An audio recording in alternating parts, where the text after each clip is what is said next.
మనతో పాటు బీజేపీ భువనగిరి అభ్యర్థి బూర నర్సేగౌడ్ ఉన్నారు. వారిని అడిగి మరిన్ని విషయాలు తెలుసుకుందాం. అన్న నమస్తే, ఎట్లా ఉంది ప్రచారం? ప్రచారం బాగానే ఉంది. ప్రజల ప్రచారం మాకంటే ఎక్కువ ఉన్నది. మోడీ గారు ఢిల్లీలో ఉండాలి, ఢిల్లీలో మోడీ, భువనగిరిలో బూరా. అదే ప్రచారం జోరుగా నడుస్తుంది. గెలుస్తామని నమ్మకం ఉంది. భారీ మెజార్టీతో గెలుస్తాం. ప్రధాన ప్రత్యర్థి ఎవరు? ప్రత్యర్థి అంటే అభ్యర్థులు కాదు, ఒక విధంగా చూస్తే కాంగ్రెస్ పార్టీ. మరోవైపు రేవంత్ రెడ్డి చాలా ప్రతిష్టాత్మకంగా తీసుకున్నాడు భువనగిరికి సంబంధించి. తన అనుచరుడు చామల కిరణ్ కుమార్ రెడ్డికి ఇచ్చాడు కదా, ఎట్లా చూస్తున్నారు? రేవంత్ రెడ్డి, రాజగోపాల్ రెడ్డి, నల్గొండ జిల్లా ఉన్నటువంటి అందరూ నాయకులు, ఉత్తమ్ కుమార్ రెడ్డి అందరూ బూర నర్సేగౌడ్ ఓడించాలనే ఏకైక లక్ష్యంతో ఏదైతే కురుక్షేత్రంలో అభిమన్యులాగా వధించాలని చూస్తారు. కానీ బూర నర్సేగౌడ్ అభిమన్యుడే కాదు, అర్జునుడు. ఖచ్చితంగా దీన్ని ఛేదిస్తాం. మీకు కలిసి వచ్చే అవకాశాలు ఏమంటే, మీకు కలిసి వచ్చే అంశాలు ఏమనుకుంటున్నారు మీరు? మోడీ, బూర నర్సేగౌడ్ మా క్యాడరు అండ్ ఓటర్. వైపు రైతు దీక్షలు కూడా చేస్తున్నారు. కాంగ్రెస్ పార్టీ రైతులకు సంబంధించి ఏం చేయట్లేదని కూడా చెప్తున్నారు. దానికి సంబంధించి రైతుల పరిస్థితి అంటే పెనం నుంచి పొయ్యిలబడ్డట్టుంది. ఆయన ఇచ్చిన హామీలు ఏంది అమలవుతుంది. కాంగ్రెస్ వచ్చింది, కష్టాలు వచ్చాయి, కరువు వచ్చింది, బోర్లు ఎండిపోతున్నాయి, పొలాలు ఎండిపోతున్నాయి, ట్రాన్స్ఫార్మర్ పలుకుతుంది. ఇంతవరకు యాసంగి ఒడ్లు కళ్ళాల్లో వస్తుంది, ఇంతవరకు కాంటా లేదు, బస్తా లేదు, తాపులేని ఇది లేదు, ఎవడు కొంటలు లేదు. మరి ముఖ్యమంత్రి గారు తొక్కుతా, పొడుస్తా, పేగులన్నీ చీరుస్తానే ఆయన బిజీలో ఆయన ఉన్నాడు. ఖచ్చితంగా ఈ యొక్క ఎన్నికల్లో మేము అనుకుంటున్నాం, ఇప్పటి వరకు కాంగ్రెస్ ప్రధాన ప్రతిపక్షం అని.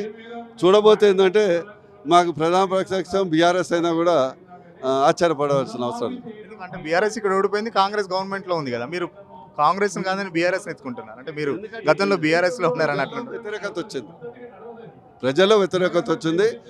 ఎలక్షన్లో మీకు అసెంబ్లీకి వేసాం, పీఠం పెట్టాం, మీరు హామీలు ఇచ్చారు, అమలు చేయకుంటే బాగా చింతపరిచే. ఎండాకాలం కదా, చింత చెట్లు బాగానే ఉన్నాయి, చింతపరిచ తీసుకొని ఓటర్లు ఆడటానికి వస్తే రెడీగా ఉన్నారు. కాంగ్రెస్ కార్యకర్త నాయకులు కూడా మోడీ గారు రావాలి ఢిల్లీలో, ఇక్కడ దుడ్లు లేవు, ఖాళీ కుండలు. మేము బీజేపీ ఎంపీలు గెలిస్తే లంక బిందెలు తెస్తారు, కదా నిధులు తెస్తారు, లేకుంటే ప్రాజెక్టులు ఇస్తారనే ఆశతో వాళ్ళు ఉన్నారు. కాంగ్రెస్ వ్యతిరేక ఓటు మొత్తం మీకే పడుతుందని మీరు అనుకుంటున్నారు. మరోవైపు మీరే అంటున్నారు బీఆర్ఎస్ మా ప్రధాన ప్రత్యర్థి. వ్యతిరేక ఓటు బీఆర్ఎస్ వ్యతిరేక ఓటు కాదు, బీజేపీ అనుకూల ఓటు, మోడీ అనుకూల ఓటు, బూర నర్సేగౌడ్ అనుకూల ఓటు మాకు పడుతుంది. మరోపక్క కోమటిరెడ్డి చెప్తున్నారు బీజేపీ 8 స్థానాలను బీజేపీ ఎక్కడ తెలంగాణ అని చెప్తున్నారు. ఏ రెడ్డి అందులో? కోమటిరెడ్డి వెంకటరెడ్డి. వెంకటరెడ్డి పాపం అంత సీరియస్గా తీసుకోకండి మీరు. నల్గొండ జిల్లా సీనియర్ లీడరు, ఇప్పుడు మంత్రి, వాళ్ళందరూ మా మంచి మిత్రులు. ఆయన మాట్లాడే మాటలు అంత సీరియస్గా తీసుకోకండి. మొన్ననే అన్నాడు రైతు బంధు రాలేదంటే ఎవరైనా చెప్పుతో కొడతా అని అన్నాడు. ఇక ఏం చెప్పాలి నేను? ఊరికి పోదాంపా. రైతు బంధు గతంలో ఎంత వచ్చిందో వచ్చిందా లేదా, 3-4 ఎకరాలు పరిమితమైందా లేదా?